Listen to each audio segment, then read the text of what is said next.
ప్రభుత్వ మెడికల్ కాలేజీలో ప్రైవేటీకరణ చేయాలన్న కూటమి ప్రభుత్వ నిర్ణయం ప్రజారోగ్యానికి తీరని నష్టమని శాసనమండలి విపక్ష నేత బొత్స సత్యనారాయణ ఆగ్రహం వ్యక్తం చేశారు. విజయనగరం నివాసంలో మీడియాతో మాట్లాడుతూ పేద ప్రజలకు ఉచిత వైద్యాన్ని, పేదలకు విద్యను దూరం చేయాలన్న చంద్రబాబు నిర్ణయంపై మండిపడ్డారు.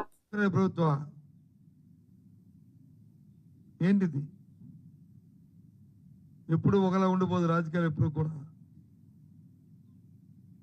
మన ఆంధ్రప్రదేశ్ మన ఎవరు అధికారం ఉన్నప్పటికీ కూడా మొత్తం వ్యవస్థకి వ్యవస్థకి మనం బాధ్యతంగా మనం ప్రవర్తించాలి. అందుకే చెప్తాను, తెలవాలి వేసిన గురించి రామజపంలాగా వైఎస్ఆర్ చెప్పని తప్ప ఇంకో పనే లేదు, ఇంకో ఆలోచన లేదు. ఇవాళ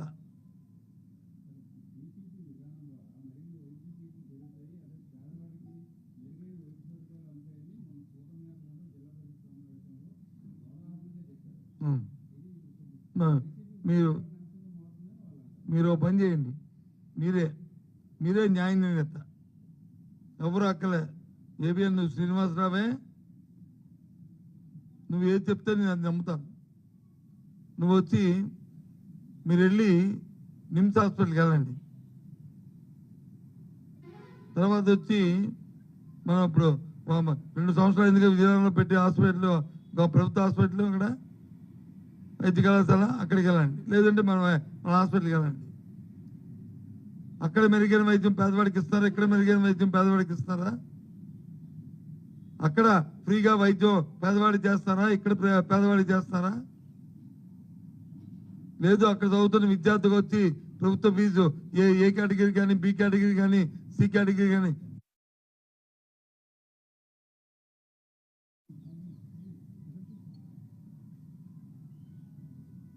మెడికల్ కళాశాలని ఈ ప్రభుత్వం ప్రైవేటిజం చేయబోతుంది, పిపిపి మోడల్లో మార్చబోతుంది అని వారు ప్రకటించడం, ఆ ప్రకటన ప్రజా ఆరోగ్యానికి తీవ్ర నష్టమని,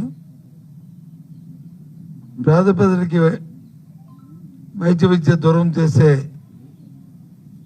విధానమని మా పార్టీ వ్యతిరేకిస్తూ విధానాన్ని, ప్రజా ఉద్యమాన్ని చేపట్టాం. అందులో భాగంగానే ఈరోజు ప్రతి నియోజకవర్గంలో ఉన్న పార్టీ పెద్దలు, వారితో పాటు స్వచ్ఛంద సంస్థలు, విద్యార్థులు, మేధావులందరితో కలిసి ఎంఆర్ఓ ఆఫీస్కి మెమరాండం ఇస్తూ గవర్నర్ గారి పేరున గవర్నర్ గారికి ఎంఆర్ఓ గారి ద్వారా రిప్రజెంటేషన్లు ఇవ్వాలనే కార్యక్రమాన్ని పెట్టాం శాంతియుతంగా. ఆ కార్యక్రమం రాష్ట్ర వ్యాప్తంగా కూడా పెద్ద ఎత్తున విజయవంతంగా ఆ కార్యక్రమం జరిగింది. ప్రధానంగా వచ్చి స్వచ్ఛందంగా పాల్గొన్నారు. వారి తాలూకు అభిప్రాయాన్ని, ప్రభుత్వం తీసుకున్న నిర్ణయాన్ని వ్యతిరేకిస్తూ నినాదాలు చేశారు. ఈ కార్యక్రమం జరిగింది. ఆ నేపథ్యంలో రాష్ట్రంలో అక్కడెక్కడ యథావిధిగా పోలీసు వ్యవస్థ ప్రభుత్వం తాలూకా నిర్ణయంతో ఇవి జరగకూడదని చెప్పని శాంతియుతంగా ఆటంకాలు సృష్టిస్తూ ఎక్కడెక్కడే ఇబ్బంది పెట్టడం అనేది జరిగిన నేపథ్యం. ఆ ప్రభుత్వ విధానాన్ని, ప్రభుత్వ ఆలోచనని, పోలీసులు ప్రవర్తించిన వ్యవహార శైలిని తీవ్రంగా ఖండిస్తున్నాం. ఇలాంటివి ప్రజాస్వామ్యంలో మంచి సాంప్రదాయం కాదు. ప్రజాస్వామ్యంలో ప్రజలు అలాగే రాజకీయ పార్టీలు వారి వారి అభిప్రాయాలు చెప్పుకునే స్వేచ్ఛా వాతావరణం ఉండాలనేది మా పార్టీ విధానం, మా పార్టీ ఆలోచన. ఆ నేపథ్యంలోనే వీరు చేసిన ఈ దురాక్రమణ దుర్మార్గమైన ఆలోచనని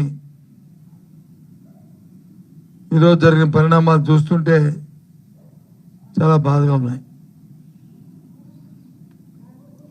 ముఖ్యంగా విజయనగరం జిల్లాలో నేను ఇవాళ చీపురుపల్లిలో